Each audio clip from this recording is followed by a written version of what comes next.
C'est donc le jour J pour l'arrivée de la flamme à Marseille, le coup d'envoi donc de 4 mois de fête et de célébration pour ces Jeux Olympiques. La flamme qui est toujours sur le Bélem, vous le voyez, et qui a été accueillie par une parade maritime dans la cité phocéenne. On retrouve Cédric Ferreira, envoyé spécial de France 24 sur place. Bonjour à vous Cédric, vous prenez le pouls de ces célébrations pour nous. D'abord, quel est le programme? Le programme a déjà commencé depuis 11 heures heure française, où le Bélem a commencé sa parade le long des côtes marseillaises, escorté par 1024 embarcations. C'est un cortège extrêmement impressionnant et spectaculaire qui s'offre au public tout simplement le long des côtes marseillaises. Nous nous trouvons sur le Vieux-Port, là où va se dérouler le cœur de cette cérémonie, aux alentours de 19 heures heure française, avec l'arrivée du Bélem qui va accoster sur une piste d'athlétisme flottante spécialement conçue pour l'occasion. C'est là que le Florent Manodou va devenir le premier porteur de la flamme olympique. En attendant, vous entendez sûrement la musique autour de moi. Il y a beaucoup d'animations, des concerts, des représentations sportives aussi. Juste à côté de moi, un terrain de basket fauteuil. Beaucoup de public est déjà là en train de déambuler. Certains sont même venus aux premières heures de la journée pour trouver la meilleure position possible afin d'apercevoir le Bélem, sachant que cette cérémonie s'annonce grandiose, comme l'a déjà répété plusieurs fois le maire de Marseille. Une cérémonie unique pour accueillir cette flamme olympique tant attendue ici à Marseille, où les yeux du monde entier sont rivés sur la cité phocéenne. Voilà, la cité phocéenne en pleine ébullition. On le sent, c'est vraiment aujourd'hui le vrai coup d'envoi des célébrations. Oui, c'est le coup d'envoi des Jeux Olympiques 2024, effectivement, et c'est déjà un symbole de voir le Bélem parader le long des côtes marseillaises, car vous savez peut-être qu'il y a 2600 ans, des marins grecs ont fondé la ville ici de Massalia, et ce Bélem qui a traversé la mer Méditerranée depuis 12 jours en provenance de Grèce, où avait été allumée la flamme olympique. Et effectivement, ces festivités ont commencé ce matin, elles vont durer toute la journée jusqu'à l'allumage du chaudron olympique, et ensuite ce jeudi, la fête va continuer avec le premier relais de la flamme olympique à travers le territoire français. Une journée de jeudi entièrement consacrée, encore une fois, à la ville de Marseille, où ce relais va débuter de l'église de la Bonne Mère, comme elle est surnommée ici, pour se terminer ensuite au stade Vélodrome, avec beaucoup de personnalités qui vont se relier pour tenir la torche et cette flamme olympique. On parle notamment de Jean-Pierre Papin, pour les plus connus. Cédric Ferreira, vous restez avec nous. On vous retrouve tout à l'heure avec votre invitée Samia Ghali, adjointe donc à la mairie de Marseille, en charge des grands événements. Et puis on en parle aussi avec vous de ce grand événement. Benoît Perrochet, donc l'arrivée de la flamme, racontez-nous, c'est la fin d'un très long périple. Oui, l'allumage de la flamme à Olympie en Grèce, qui a été le premier moment fort de ces Jeux. On était à la mi-avril, mais on était encore un petit peu loin de la métropole. Il y a eu ensuite donc ce convoyage de la flamme pendant 12 jours à bord du Bélem. Le destin, quel destin pour ce bateau construit en 1896, la même année que les premiers Jeux de l'ère moderne. Il était dit qu'un jour, il était écrit qu'un jour, le destin du Bélem se mêlerait à celui des Jeux Olympiques. Et cette cargaison évidemment précieuse, cette flamme mise dans une lanterne, le temps de cette traversée entre le port du Pirée et le Vieux-Port. Premier à porter la flamme ce soir, Florent Manodou, mais Tony Stanguet, le président de Paris 2024, vient de dire qu'il y aurait des surprises au cours de cette cérémonie donc d'accueil de la flamme. On parle d'un certain Zinedine Zidane, pourquoi pas allumer le chaudron.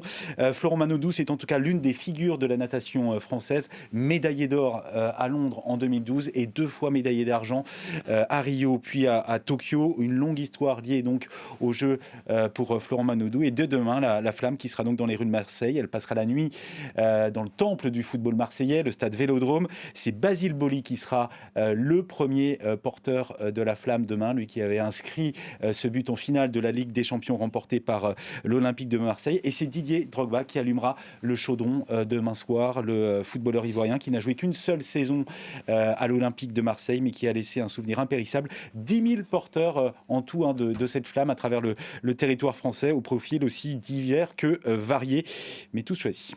Et on va retrouver Cédric Ferreira avec un très beau ciel bleu à Marseille pour ce jour de fête. La cité phocéenne en ébullition. Cédric Ferreira, vous êtes avec Samia Ghali, donc adjointe à la mairie de Marseille en charge des grands événements.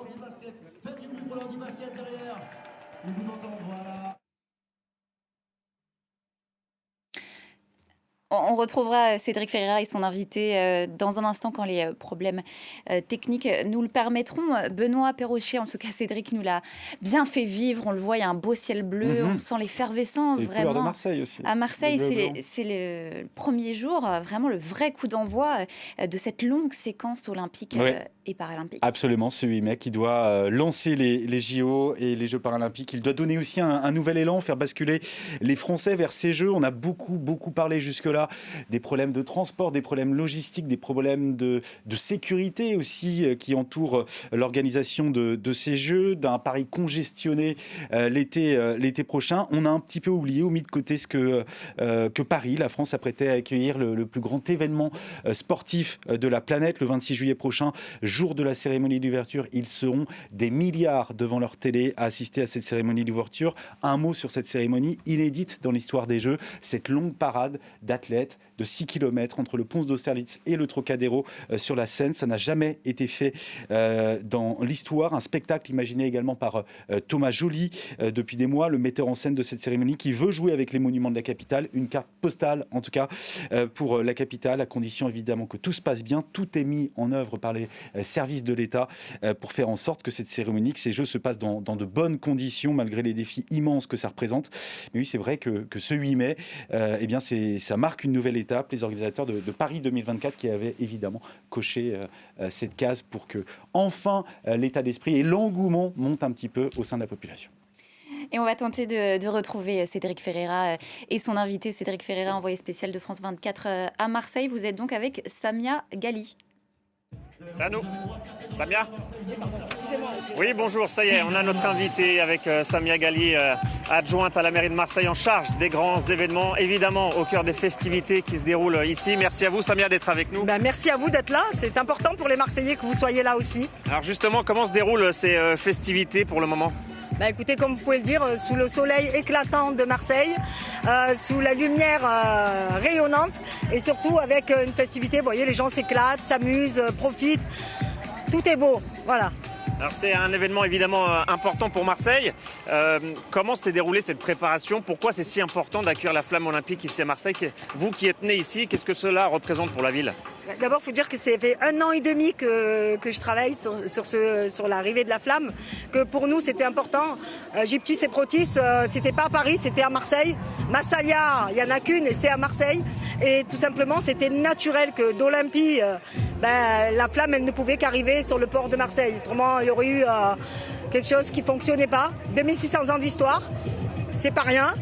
Voilà, c'est Marseille, c'est la cité cosmopolite avec tout ce que ça comporte, sa ferveur, son franc-parler. Voilà, c'est la fierté aussi, à jamais les premiers. Nous avons pu discuter avec beaucoup de spectateurs, des commerçants qui sont ravis d'accueillir la flamme, qui espèrent des retombées futures. Comment quantifier ces retombées pour la ville de Marseille ? Écoutez, ce que je peux vous dire, c'est que les hôtels sont complets déjà depuis très longtemps, que les restaurateurs que j'ai rencontrés, que j'ai vus pour certains, les commerçants m'ont déjà dit que pendant toute la semaine, ils ont eu beaucoup de monde et que ça continue, c'est tout. Et que ce qu'on est capable de faire ici, personne n'est capable de le faire. Cet enthousiasme, cette ferveur, ça n'existe nulle part ailleurs au monde, voilà, à part à Marseille. Alors vous parlez de ferveur, mais il y a quand même des Marseillais qui ne sont pas totalement satisfaits avec ces festivités. Il y a même un collectif anti-Jeux Olympiques qui entend se manifester aujourd'hui. Il dénonce ce dispositif de sécurité, cette grandeur des festivités et aussi cet argent public dépensé, car on parle d'1,5 million de budget dépensé. Que leur répondez-vous à ces détracteurs ? Déjà qu'ils n'ont pas les bons chiffres, déjà qu'ils révisent leurs chiffres, parce qu'avant de détracter, il faut savoir de quoi on parle. Et puis je m'en fous. Je dis honnêtement, moi ce qui compte c'est Marseille, c'est Marseille bébé. C'est que les Marseillais, les vrais peuples marseillais est là en train de profiter. Il faut arrêter d'intellectualiser tout et tout le temps. Voilà, à un moment, il faut profiter de la fête. Voilà. Oui, c'est pas grave. Si on a mis de l'argent pour que les Marseillais profitent et qu'ils profitent de la fête, ça sert à ça aussi les impôts. Désolé pour certains. Il y a aussi la grève des éboueurs qui a jeté un peu un voile, un peu un doute. Est-ce que cette situation est réglée aujourd'hui ? Vous avez vu des poubelles aujourd'hui ? Non, voilà.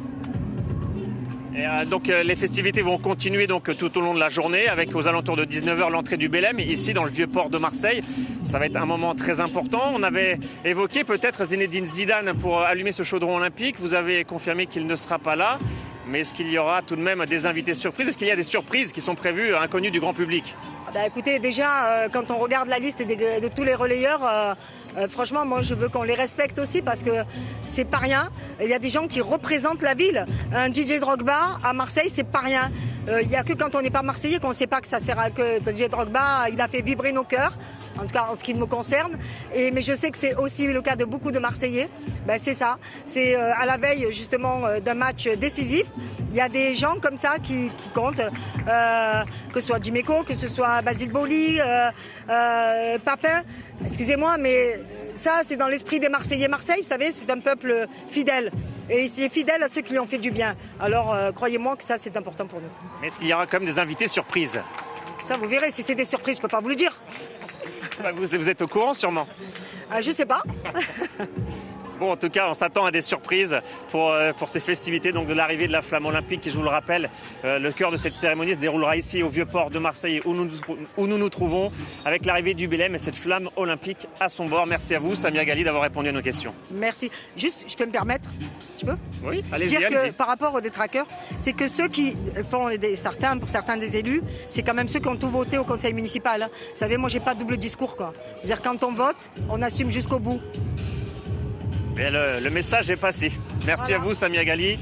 Et puis merci à vous. Puis on va se retrouver tout au long de la journée sur France 24, évidemment, pour suivre l'arrivée de cette flamme olympique. Merci. Vous avez apporté un peu du soleil marseillais. Vous continuez à suivre cet événement pour France 24. Merci à vous. Benoît Perrochet, on a entendu Cédric et son invité, Samia Ghali. Rien ne pourra ternir ces festivités. Bon, alors, les infos à retenir sur cette flamme. Expliquez. Oui, alors sur cette flamme, c'est vrai qu'elle est particulière. Elle est alimentée, elle brûle au gaz biosourcé avec des cartouches de propane. Et si elle s'éteint, évidemment, tout a été pensé, réfléchi. Il y a des lanternes de secours qui permettent de remédier à une éventuelle extinction. Elle est aussi bien protégée, cette flamme. On avait d'ailleurs passé des sujets autour de ces gendarmes et de ces policiers qui vont être en charge de veiller sur elle. Il y a toujours ils appellent ça des nounous un peu de la flamme, les gardiens de la flamme. Il y en avait 2 d'ailleurs à bord du Bélem pendant toute la traversée qui veillent sur elle jour et nuit, qui la confient au premier relayeur et qui la confieront au premier relayeur le matin. Au total, 200 forces de sécurité intérieure, notamment l'unité d'élite de la gendarmerie, le GIGN, vont sécuriser au sens large le convoi. Combien de torches olympiques pour la transporter? Est-ce que vous avez la réponse, Nina? Absolument pas. 2000 torches en acier recyclées, encore une fois.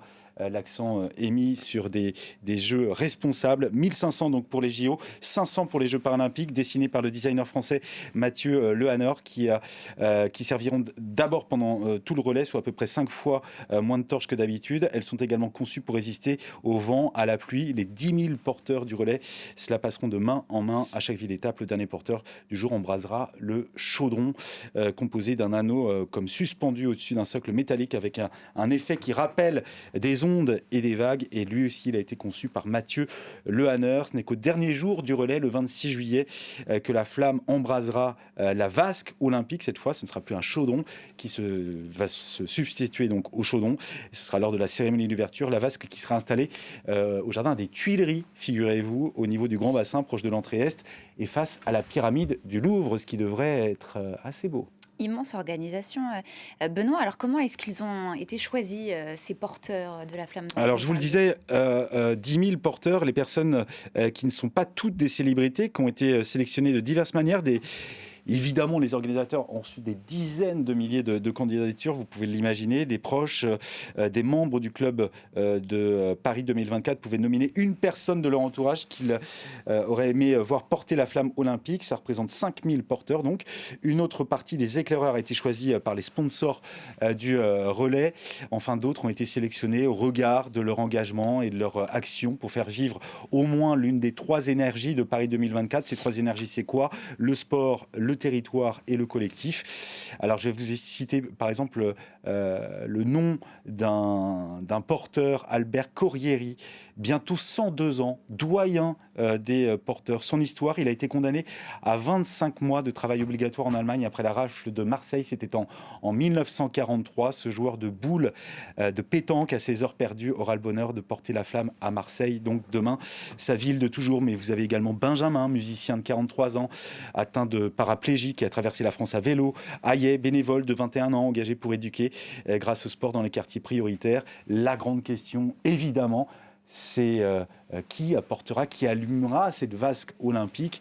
Ça, le secret, il est toujours précieusement gardé jusqu'au dernier moment. Ça pourra être un dernier porteur, une dernière porteuse ou des derniers porteurs de la flamme. Et Samia Ghali n'a rien voulu nous dire. On Non. sait juste que ce ne sera pas Zidane qui sera là ce soir. En tout cas, c'est un thème qui va être écouté par des milliards d'oreilles sur la planète, celui des Jeux Olympiques, donc composé par Victor Lehmann, un air à la tonalité épique baptisé Parade. Il a été dévoilé ce matin à l'arrivée de la flamme à Marseille sur le 3 mois du Bélem. On l'écoute. C'est un air qui se prépare en coulisses et qui résonnera dans tous les stades pendant les Jeux Olympiques. Au piano, le compositeur de la musique officielle, Victor Lehmann, qui a assuré la direction musicale de Starmania. Son thème, il le travaille depuis l'année dernière. Souvent, une idée, elle vient assez vite en fait, donc c'est vrai que c'était vraiment quelques notes. C'est voilà la France qui accueille le monde, et donc moi j'espère accueillir tout le monde dans ma musique. Une composition suivie de près par Tony Estanguet. On souhaitait avoir une musique qui rentre un peu dans la tête et qui est facile à reconnaître. Il y a de l'émotion, je pense que ça peut vraiment bien vivre pendant les Jeux. Nous avons fait écouter l'air à ses passants, plutôt séduits. Je trouve que c'est une belle musique, oui, effectivement. On aime bien. Voilà. C'est quelque chose d'émouvant même. C'est joli, oui. Ça fait très film. En vrai, c'est bien. Ça fait bien ouverture. Ça fait, ouais. Cet air sera joué pour la première fois ce soir à Marseille, lors de l'arrivée du Bélem.